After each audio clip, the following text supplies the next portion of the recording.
இதழ் தீண்டும் உன்வாசம். சங்கரேஸ்வரி. அத்தியாயம் 25. நாட்கள் கடக்க ஆதினிக்கும் தனஞ்சயனுக்கும் இடையில் உறவு சற்று வலுப்பெற்றது. முன்பினை போல் அல்லாது இருவரும் இப்போது சகஜமாக பேசிக்கொண்டனர்.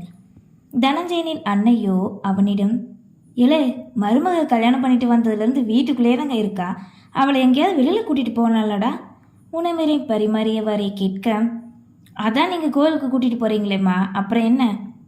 டேய், கொஞ்சம் தூரமாக நான் கூட்டிகிட்டு போக முடியாத இடமா, பைக்கில் காரில் இப்படி கூட்டிகிட்டு போடா என்றதும் சரி என கேட்டுக்கொண்டான். இது இவனிடம் கூறுவது முதல் முறை அல்ல, 2வது முறை. இப்போதாவது கேட்பானா என்று அன்னை எதிர்பார்க்க மறுநாளே காலை நேரம் மனைவியோடு கீழே வந்து நின்றான்.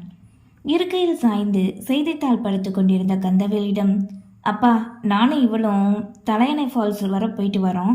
முகிலன் கிட்ட எல்லா வேலையும் சொல்லிட்டு நீங்கள் மற்றதை பார்த்துக்கோங்க எங்க. எத்தனை நாள் வேணாலும் நான் பார்த்துக்கிறேன்டா, தூரமாக கூட தங்குற மாதிரி கூட போயிட்டு வாங்க. இல்லைப்பா, பொழுது சாயறதுக்குள்ளே இன்னைக்கு வந்துடுவோம் என கூறி செல்ல வாசல் வரை வந்து அவர்கள் இருவரும் ஜோடியாக பைக்கில் செல்வதை மனமாற கண்டார் அன்னை அவள். தன் கணவரிடமும் அதனை மனநிறைவாய் கூற அவருமே ஆனந்தம் கொண்டார்.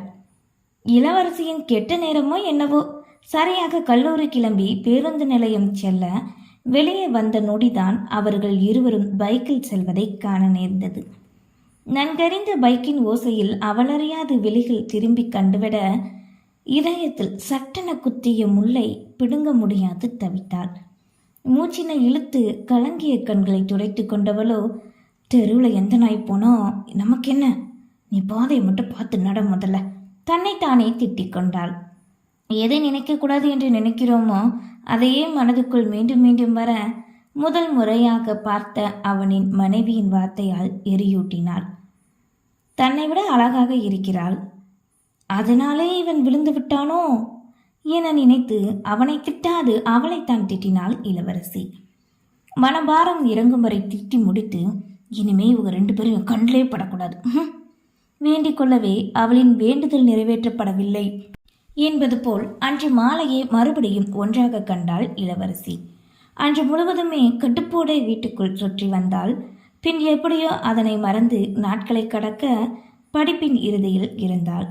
கார்முகிலன் வேலை முடித்து இரவு நேரம் போல் வீட்டுக்கு வர அவனின் அன்னையோ முன்னே வந்து, இந்தாடா, உனக்கு ஏதோ லெட்டர் வந்திருக்கு என கூறி கொடுக்கவே அதனை வாங்கினான். அதுவோ அரசாங்கத்திடமிருந்து வந்திருக்கவே பிரித்து படித்தவனுக்கு எல்லையெல்லாம் பேரானந்தம். இப்படி ஒரு இன்ப நிகழ்வு நடக்கும் என்று அவனே எதிர்பார்க்கவில்லை. மா, பா, சந்தோஷ மிகுதியில் உற்சாகமோடு அழைக்க, என்னடா, என்ன விஷயம், இந்த கடிதாசில் என்ன இருக்கு? மகனின் ஆர்வம் கண்டு கேட்டனர். 4 மாதத்துக்கு முன்னாடி கால்நடை மருந்தகத்துக்கு உதவி பணியாளர் வேலை எழுதி போட்டு இன்டர்வியூ கூட போயிட்டு வந்தால, இதுக்கு இப்போ எனக்கு வேலை கிடைச்சிருக்குமா? என்னல சொல்கிற? அப்போ அரசாங்க உத்தியோகமா அது? ஆமாப்பா. ஐயோ கருப்பனே, நீதான்ப்பா எங்களுக்கு துணையாக இருந்து இப்படி ஒரு நல்ல செய்தியை சொல்லியிருக்க. மனதார பெற்றவர்கள் இருவரும் தங்களின் குலசாமியை வேண்டிக் கொண்டனர். என்னைக்கு வர சொல்லியிருக்காங்க? இல்லை பணம் எதுவும் கட்ட சொல்லுவாங்களோ? இல்லைப்பா, நான் நேராகவே தேர்வாகிட்டேன், பணம் எதுவும் கட்ட தேவையில்லை. ஆனால் எப்படி வேலை கிடைச்சதுன்னு தான் தெரியல. அவன் எல்லாம் லட்சக்கணக்கில் இருக்க அரசியல்வாதி கையில் காலில் விழுந்து பணத்தை கட்டியிருக்கானே. அதான்ல எனக்கும் ஒன்றும் புரிய மாட்டேங்குது. ஒரு வேளை கொஞ்ச நாளைக்கு முன்னாடி நான் பண்ணையாரையா கிட்ட சொல்லிக்கிட்டே கிடந்தேன், அவர் எதுவும் பண்ணியிருப்பாரோ? யோசனையோடு முகிலின் தந்தை கூறவே நிச்சயம் அவராகத்தான் இருக்குமென நினைத்தான். அப்பா, அவங்க தான் இந்த வேலையை எனக்கு சொல்லியிருக்கணும். இதுக்காக பணம் கொடுத்தாலும் கொடுத்துருப்பாருப்பா. அடுத்தவங்க பணம் கொடுத்து நான் வேலை பார்க்கணும்னு நினச்சா என்றைக்கோ கடை வச்சு நான் பழைச்சிருப்பேன். நான் ஏன் சொந்த காசு இல்லை, நான் வேலை பார்த்து முன்னேறணும்னு நினைக்கிறேன். எனக்கு இந்த வேலை வேண்டாம்ப்பா என்கவே. ஏழே, என்னலையா அரசாங்க வேலையை போய் வேண்டான்னு சொல்லிக்கிட்டு இருக்க? எந்த வேலையாக இருந்தால் என்ன? இப்போ என்ன, பண்ணையாரையா பணம் கொடுத்து இந்த வேலை உனக்கு வாங்கியிருப்பாருன்னு நீ சொல்கிற, அப்படித்தானே? ஆமாப்பா, அப்படி தான் இருக்கும். சரி விடு, நாளைக்கு நீயும் நானும் ஒரு 8 போய் இந்த கடிதாசியை காட்டி கேட்போம் பண்ணையார்கிட்ட. அதுக்கப்புறம் அவரே என்ன ஏதுன்னு சொல்லுவார், போதுமா? சரி, ஆனால் மறுபடியும் சொல்கிறேன், அவர் இந்த வேலைக்கு பணம் கட்டியிருந்தா இந்த வேலை எனக்கு வேண்டாம். சரிடா, பார்த்துக்கலாம். போய் சாப்பிட்டு படு. வந்த மகாலட்சுமியை வேண்டான்னு திருப்பி அனுப்புகிற மாதிரி சொல்கிறான் பாரு, லூசு பையன். புலம்பிக் கொண்டே அங்கிருந்து சென்றார் அவனின் தந்தை. உணவறிந்து முடித்து தன் அறைக்கு வந்து படுத்த முகிலனுக்கு நிச்சயம் இது அவரின் வேலைதான். அவருடைய மகளை காப்பாற்றியதற்காக செய்திருப்பார். ஆனால் தான் காப்பாற்றியது தன்னவளைத்தானே. தனக்குள்ளே நினைத்து கொண்டான். மறுநாள் விடிந்ததுமே நண்பனுக்கு அழைத்து தான் வர தாமதமாகும் என கூறி தந்தையோடு பண்ணையார் வீட்டுக்கு காலையிலே கிளம்பினான். டேய், ஐயா காலையில வேலையா இருப்பாருடா. பரவாயில்லப்பா, அப்புறம் விட்டு அவரை பார்க்க முடியாது, வாங்க போகலாம். சொன்னா எங்க கேட்குற, வா போவோம் கூறிக்கொண்டு மகனின் பைக்கில் ஏற அடுத்த 5 நிமிடத்தில் பண்ணையாரையன் வீட்டின் முன் சென்று நின்றனர். வாசலில் நின்றவாறு ஐயா உள்ளே பார்த்து குரல் கொடுக்க அன்னலட்சுமி தான் வெளியே வந்தார். அடடா வாங்க தம்பி. மேனேஜரை வரவேற்காது அவரின் மகனையே முதலில் காண தலையை மட்டும் அசைத்தான். ஐயா, அம்மா எங்க பெரியையாலாம் இல்லையாம்மா? உள்ளதான் இருக்காக, வாங்க என்று இருவரையும் அழைத்து உள்ளே செல்ல பின்னோடு வந்தனர். உட்காருங்க 2 பேரும், நான் காஃபி எடுத்துட்டு வர சொல்றேன். இளவரசி, அடிய இளவரசி. அறையை பார்த்து மகளை அழைக்க, இருக்கட்டுமா, ஐயாவை மட்டும்தான் பார்த்து பேசிட்டு ஃபேக்ட்ரிக்கு வர போகணுமா, நேரமாகுது. அப்படியா, சரி நான் போய் கூட்டிகிட்டு வரேன் என கூறி தங்களின் அறைக்கு சென்ற அன்னலட்சுமி சிறிது நேரம் சென்று கணவரோடு வெளியே வந்தார். சரியாக அவர் வரும் நேரம்தான் சொக்கலிங்கம் தாத்தாவும் வந்துவிட இருவரும் இருக்கையில் அமர்ந்தனர். தந்தை மகன் இருவரும் எழுந்து பணிவோடு நிற்கவே அப்போதுதான் அன்னை அழைத்த சத்தம் கேட்டு வெளியே வந்தாள் இளவரசி. அட என்ன 2 பேர் நின்றுக்கிட்டே, உட்காருங்க. என்னன்னே கண்ணாச்சாமே, மகனோட இவ்வளோ தூரம் வந்திருக்க, என்ன விஷயம்? முகிலனை கண்டதுமே உற்சாகம் பொங்க, நீங்களா, எப்படி இங்க இருக்கீங்க? தந்தையும் தாத்தாவும் விழிகளுக்கு தெரியாது நேராக அமரப்போன முகிலனின் முன்னே வந்து விழிகள் மின்ன துள்ளலோடு கேட்டாள். நீண்ட நாட்களுக்கு பின் அவளின் குரலில் ஒரு மகிழ்ச்சி. நொடியிலே பெரியவர்கள் இருவரும் கண்டு கொண்டனர். நல்லா இருக்கேன்.